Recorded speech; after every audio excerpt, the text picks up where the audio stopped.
يقول سبحان ربك رب العزة عما يصفون وسلام على المرسلين والحمد لله رب العالمين آمين آمين بحق لا إله إلا الله محمد رسول الله صلى الله تعالى عليه وسلم.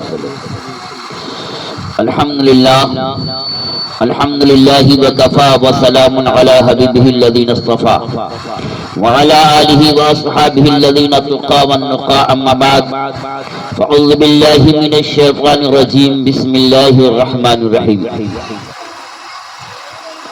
ولا تقولوا لمن يقتل في سبيل الله أموات بل أحياء ولكن لا تشعرون. صدق الله المولانا العظيم وصدق رسوله النبي الأمين الكريم ونحن على ذلك من الشاهدين والشاكرين والحمد لله رب العالمين. معزز حاضرین و سامعین، آئیے ہم اور آپ سب سے پہلے انتہائی عقیدت و محبت کے ساتھ بارگاہ رسالت میں آپ جناب احمد مجتبی محمد مصطفیٰ صلی اللہ تعالی علیہ وآلہ وسلم میں درود و سلام کی ڈالیاں انشار فرما لیں. اللہم صلی علی سیدنا مولانا محمد معدن الجود والکرم وآلہ وبارک وسلم صلاۃ و سلام علیک یا رسول اللہ صلی اللہ تعالی علیہ وسلم. حضرات، نقیب ذیشان فاضل نوجوان حضرت حافظ قاری جسیم اختر صاحب بہترین رائٹر بھی ہیں، کاتب بھی ہیں، بہترین خوش نویس بھی ہیں. آواز بہت شاندار ہے، آپ تو خود ہی سماعت فرمائے. اور سب سے بڑی بات یہ خود شاعر ہے، مطلب کسی کے نقل کر کے اشعار نہیں سناتے ہیں، خود اپنا بنا کر کے سناتے ہیں. ابھی جو آپ سماعت کر رہے تھے ان کے اپنے اشعار تھے. اللہ تعالیٰ مزید ترقیاں عطا فرمائے.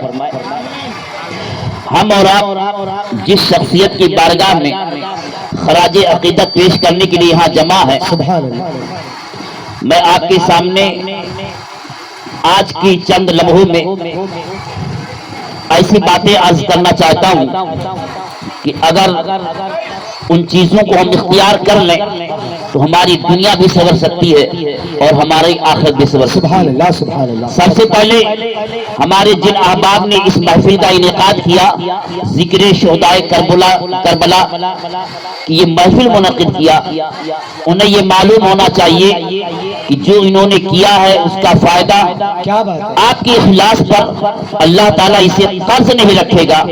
اس دنیا میں مرنے سے پہلے اللہ تعالیٰ کو اس کا سبحان اللہ سبحان اللہ.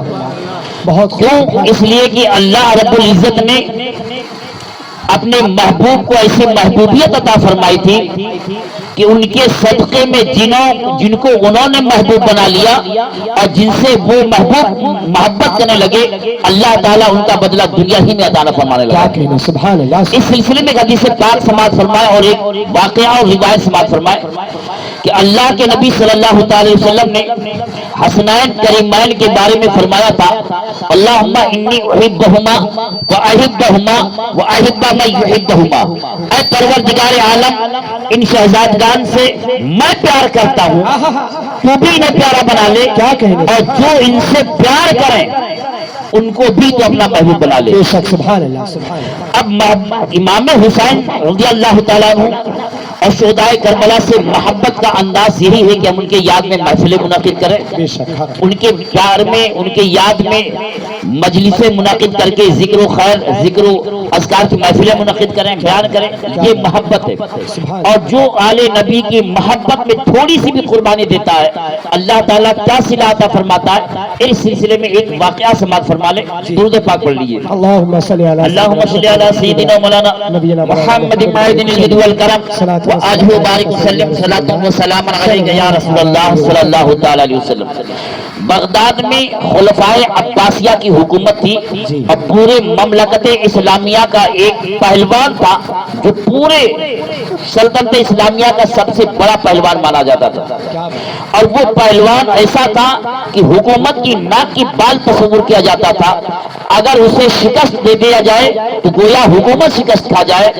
اور وہ ہر وقت اپنی شجاعت کے ساتھ اور اپنے پہلوانی کے جلووں کے ساتھ ایک دربار میں بیٹھا بیٹھا ہوا کرتا تھا اور یہ اعلان ہوا کرتا تھا کہ جو بھی آئے مقابلہ کرنے کے لیے مقابلے میں آئے اور نقارہ بجائے، اگر اسے شکست کر دیا جائے تو اس حکومتی پہلوان کی جگہ پر اسے نشست دے دی جائے گی، اسے بیٹھا دیا جائے گا۔ ایک مرتبہ ایک بوڑھا آدمی کمزور جسم سے نقیح معلوم ہوتا ہوا کمزور آدمی آیا اور وہی نقارہ بجا دیا اور یہ اعلان تھا کہ اس پہلوان سے ہمارا مقابلہ ہونا چاہیے، ہم اس سے جیتیں گے۔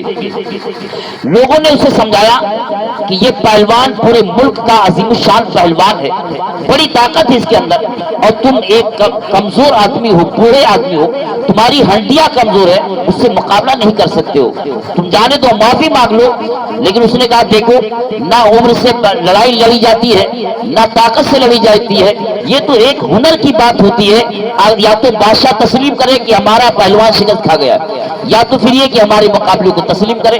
آخر اس نے اتنا اصرار کیا کہ بادشاہ کو ماننا پڑا اور اعلان کر دیا گیا فلاں تاریخ کو فلاں مقام پر دو پہلوانوں کا مقابلہ ہوگا۔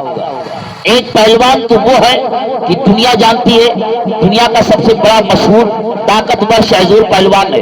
ایک وہ شخص ہے جو اجنبی تھا، کوئی جانتا نہیں تھا، ابھی آیا تھا اور آ کر کے یہ اعلان کیا ہم جنگ کریں گے، اور یہ جنگ کر کے وہ غائب ہو گیا۔ جتنے منہ اتنی باتیں، وہ جیت جائے گا، کوئی کہا ہار جائے گا، کوئی کہا مر جائے گا، جتنی منہ اتنی باتیں۔ آخر وہ گھڑی آ گئی، بادشاہ بیٹھا ہوا ہے، تخت لگا ہوا ہے، ارکان سلطنت بیٹھے ہوئے ہیں، لوگوں کے جمع غفیر ہے، بادشاہ کی جانب سے پہلوان میدان میں اترا ہوا ہے۔ اب انتظار ہونے لگا کہ وہ اجنبی آدمی آئے۔ کافی دیر کے بعد وہ اجنبی آیا۔ جب وہ وہاں موجود ہوا تو اب مقابلے کی باری ہے۔ ایک پہلوان بڑا طاقتور، پورے ملک کا مشہور پہلوان ہے، اور ایک تو بوڑھا آدمی کمزور آدمی ہے۔ اب جب دونوں کے مقابلے کی باری ہوئی تو اس بوڑھے نے، میں توجہ کی چاہتا ہوں آپ لوگوں کی، اس بوڑھے نے پہلوان سے کہا کیا ہے پہلوان کا نام جنید تھا، بغداد کا رہنے والا جنید پہلوان تھا۔ کہا جنید تھوڑا سا مقابلے سے پہلے اپنے کان کو میرے منہ کے پاس لے آؤ، میں کچھ بات کہنا چاہتا ہوں۔ جب کان لے کر آیا تو کہا کیا کہنا چاہتے ہو؟ کہا میں نبی کی آل میں سے ہوں، امام حسین کی اولاد میں سے ہوں، ہمارے بچے فاقے سے گزارا کر رہے ہیں، لیکن ہماری غیرت نے گوارا نہیں کیا کہ میں کسی کے سامنے ہاتھ پھیلاؤں اور کسی سے بھیک مانگوں۔ ایک طریقہ سوچا کہ تو ہی سب سے بڑا پہلوان ہے، ساتھ میں محب اہل بیت بھی ہے، تو میں نے سوچا تجھی سے مقابلہ کر لیں۔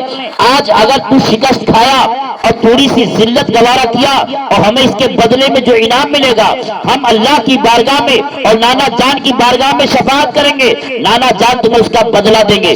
اب یہ سوچتے ہی اس کے جسم میں جھولی تاری ہوگی۔ بادشاہ کا پہلوان ہے، پورے ملک کا سب سے طاقتور پہلوان ہے، اور اس وقت پوری دنیا کے لوگوں کی نظر تھی کہ ایک پہلوان ایک کمزور سے شکست کھانے والا ہے، اگر کھا جائے گا تو کتنی بڑی ذلت ہوگی۔ بہرحال جب اس نے یہ سنا کہ آل نبی سے ہے، بہرحال اس نے